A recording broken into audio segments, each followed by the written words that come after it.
உனக்கு விருப்பமே இல்லைனாலும் நான் சொன்னதுக்காக நீ இங்க இருந்து போறல ஹாசினி. எந்த ஒரு விஷயமும் நம்ம கூட இருக்கும்போது அதோட அருமை தெரியாது. அதை பிரியும் போதுதான் அதோட வலி நமக்கு புரியும்னு சொல்லுவாங்க. அந்த மாதிரி என்ன நீ நிரந்தரமா பிரிஞ்சு போற இந்த நேரத்துல மனசு நிறைய வலியோட தான் ஹாசினி நான் இருக்கேன். அதை நான் உன்கிட்ட காட்டிக்கலனாலும் உண்மை இதுதான். ஆரம்பத்துல நான் தான் உன் மேல ஆசைப்பட்டேன். உன்னை சுத்தி சுத்தி வந்தேன். அப்பெல்லாம் நீ என்னை கண்டுக்கவே இல்லை. ஒரு கட்டத்துல உனக்கு என் மேல ஆசை வந்தப்ப என் மாமாவை கொன்னது நீதான்னு அப்ப நான் உன்னை தப்பா புரிஞ்சுக்கிட்டேன். அந்த காரணத்தினாலேயே நான் உன்னை வெறுத்துட்டேன். அப்ப கூட எனக்கும் என் குடும்பத்துக்கும் நிறைய நல்லதை நீ செஞ்ச. சொந்த ரத்தமான என் அக்காவே எங்க குடும்பத்துக்கு துரோகம் நினைச்சிருக்கிறப்போ எங்கிருந்தோ வந்து நீ எங்களுக்காக அவ்வளவு செஞ்சிருக்க. உன் வசதிக்கும் நீ வளர்ந்த விதத்துக்கும் இப்படி ஒரு ஊர்ல நீ காலடி எடுத்து வைக்கணும்னு எந்த அவசியமும் இல்ல. இருந்தும் நீ இந்த ஊருக்கு வந்து சரியான சாப்பாடு இல்லாம, நடக்க செருப்பு இல்லாம, போட்டுக்க நல்ல துணிமணி இல்லாம கூட நீ இருந்திருக்க. எங்களோட இருந்து நீ பட்ட கஷ்டம் எல்லாம் கொஞ்சம் நஞ்சம் இல்ல ஹாசினி. உன்னை உருகி உருகி காதலிச்சதுக்கு நீயும் என்ன காதலிக்கிறன்னு தெரிஞ்சப்போ எனக்கு அவ்வளவு சந்தோஷமா இருந்துச்சு. அப்ப நான் அதை ஏத்துக்கிற நிலைமையில இல்ல. அதுலயும் உன் வீட்டுக்கு வந்து நீ எப்பேற்பட்ட வாழ்க்கையை வாழ்ந்த பொண்ணுன்னு தெரிஞ்சதுக்கு அப்புறம் தான் எந்த வகையிலும் நான் உனக்கு பொருத்தமானவ இல்லைன்னு உணர ஆரம்பிச்சேன். ஹாசினிங்கிற தேவதை கிடைக்க நான் கொடுத்து வைக்கல. எனக்கு நீ கிடைக்க மாட்டேன்ற முடிவுக்கு நான் அன்னைக்கு தான் வந்தேன்.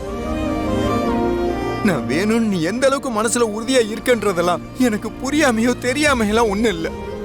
ஆனா என்ன ஆனாலும் உங்க அப்பா உனக்கு கொடுத்த வசதியான வாழ்க்கைய என்னால உனக்கு அமைச்சு கொடுக்க முடியாதுன்றத உண்மையாலுமே நான் உணர்ந்தேன். எனக்கு என் ஆசையும் என் சந்தோஷத்தையும் விட நீ எந்த கஷ்டமும் இல்லாம சந்தோஷமா இருக்கணும்ன்றதான் என்னோட பெரிய எதிர்பார்ப்பாவே இருந்துச்சு. அதனாலதான் இதுக்கு மேல நீ இந்த கிராமத்துல இருக்க கூடாதுன்னு நீ உங்க அப்பா கூட உங்க ஊருக்கு போகணும்னு நான் முடிவு பண்ண. என்ன மன்னிச்சிரு ஹாசினி. எனக்கு உன் மேல காதல் இல்லாமலாம் இல்ல. அத உன்கிட்ட சொல்ற தைரியமோ தகுதியோ என்கிட்ட இல்ல, அவ்வளவுதான். இந்த ஜென்மத்துல நான் ஒரு பொண்ணை காதலிச்சு கல்யாணம் பண்றதா இருந்தா அது நீயா தான் இருப்ப. நான் உன்னை மிஸ் பண்ணிட்டேன் ஹாசினி. கடைசியா உன்னை ஒரு தடவை பார்த்து நல்லபடியா போயிட்டு வான்னு சொல்ல முடியாத ஒரு பாவி ஆயிட்டேன் ஹாசினி. பாவி ஆயிட்டேன்.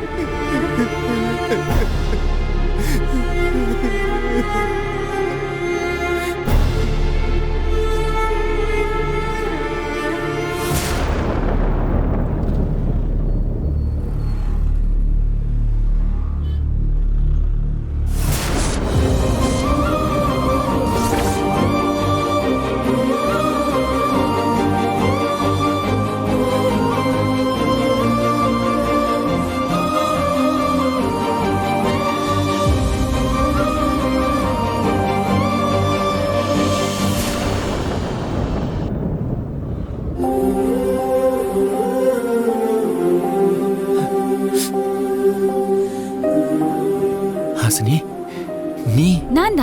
நீ ஊருக்கு போல? என்ன முத்துப்பாண்டி பயங்கரமா மூச்சு வாங்குது? ஓ, இவ்ளோ தூரம் நீ ஓடி வந்ததாலேயா இருக்கும்ல? இல்ல, நான் உனக்கு பாய் சொல்லலான்னு தான் வந்தேன். அதுக்குள்ள உண்மையை சொல்லு. எனக்கு பாய் சொல்லணும் தான் இவ்ளோ தூரம் வந்தியா? வேற எதுவும் இல்லையா? வேற என்ன? வேற ஒண்ணும் இல்லையே. வீட்டுல நீ என்கிட்ட போயிட்டு வரேன்னு சொன்னப்போ சரின்னு ஒரு வார்த்தை கூட சொல்லல இல்லையா? அதான் உன்னை பார்த்து நல்லபடியா போயிட்டு வான்னு சொல்லலான்னு வந்தேன். அதுக்காக ஊர் எல்லை வரைக்கும் மூச்சு வாங்க இப்படி ஓடி வந்த? வெறும் பாய் சொல்றதா இருந்தா அத போன் பண்ணி கூட சொல்லிருக்கலாம்ல. அது முறையா இருக்காதுல ஹாசினி, அதனாலதான். பொய் சொல்லாத. உனக்கு நீயே ஏதோ பேசிக்கிட்ட மாதிரி இருந்துச்சு, அது என்னன்னு சொல்லு. அது ஒண்ணு இல்ல ஹாசினி, நான் ஏதோ உளறிட்டு இருந்தேன். அத நீ கேட்டு உன்னை நீயே குழப்பிக்காத, புரியுதா? அதெல்லாம் சும்மாதான், சரியா? நான் உன்னை லவ் பண்ணதெல்லாம் உண்மைதான் ஹாசினி. அதுக்காக கல்யாணம் பண்ணிக்கிற அளவுக்குலாம் இல்ல ஹாசினி. நான் உனக்கு பொருத்தமான ஆளா இருக்க மாட்டேன்னு தான்.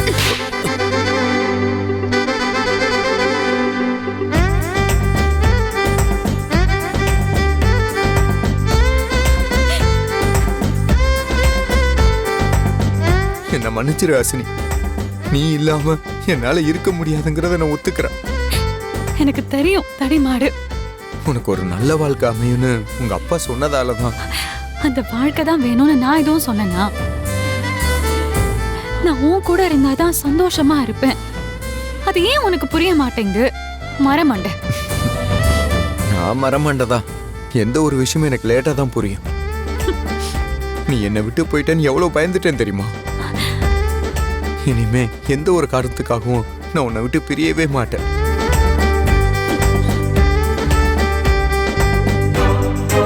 நான் அடிச்சது வலிக்குதா? இல்ல. அப்ப இன்னும் 2 அடி அடிக்கட்டுமா? நல்ல அடி. உன்னை இத்தனை நாள் கஷ்டப்படுத்தினதுக்கு இன்னும் நல்ல அடி.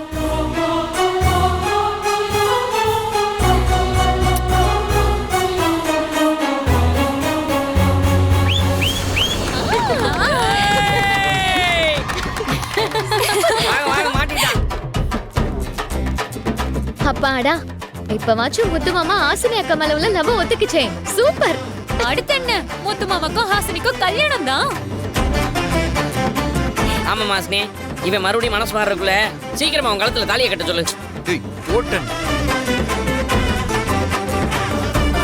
ஆமாக்கா, நீங்க உங்க அப்பா கூட கார்ல தானே கிளம்புனீங்க. இப்போ உங்க அப்பா எங்க? நீங்க எப்படி இங்க வந்தீங்க? அண்ணே, கொஞ்சம் காரை நிறுத்துங்களேன். நிறுத்துப்பா. ஏமா ஏதோ மறந்து வச்சுட்டு வந்துட்டியா? அதெல்லாம் இல்லப்பா, எனக்கு என்னன்னே தெரியல. மனசுக்கு ஒரு மாதிரி பாரமா இருக்கு. என்னன்னு எனக்கு சொல்ல தெரியல. என்ன இங்க நீங்க இறக்கி விட்டுட்டு போங்க. நான் அப்படியே கொஞ்சம் தூரம் நடந்து நான் பின்னாடியே வந்துடுறேன். நான் போயிட்டா அப்புறம் நீ எப்படி மாறுவ? நான் கொஞ்ச நேரம் இங்க இருந்துட்டு ஏதாவது பஸ்ஸை பிடிச்சு கூட நான் அங்க வந்துடுறேன். ஒரு 2 hours மட்டும் இங்க இருந்துட்டு வந்துடுறேன்ப்பா. ஹாசினி, நீ தெரிஞ்சுதான் பேசுறியா? நாளை காலையில உனக்கு ஃப்ளைட் இருக்கு. எனக்கு புரியாம இல்லப்பா. நான் லேட் பண்ணாம சீக்கிரமா வந்துடுறேன். ப்ளீஸ்ப்பா.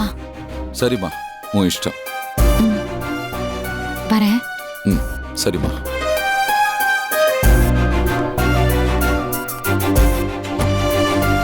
போப்பா.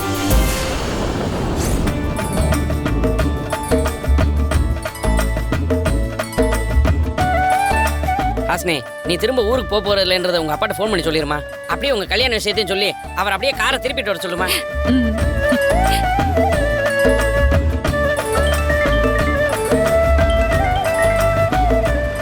சொல்லுமா. என்னோட ஃப்ளைட் டிக்கெட்டை கேன்சல் பண்ணிடுங்க. ஏமா, என்னாச்சு? உங்க பொண்ணு அவளுக்கு பிடிச்ச முத்து மாமாவை கல்யாணம் பண்ணிக்கிட்டு இந்த அரசனூர்ல தான் இருக்க போறா. நீ என்ன முடிவு எடுத்தாலும் அதுல அப்பாவுக்கு சம்மதம் தாம்மா. ரொம்ப நல்ல விஷயம் சொல்லிருக்க.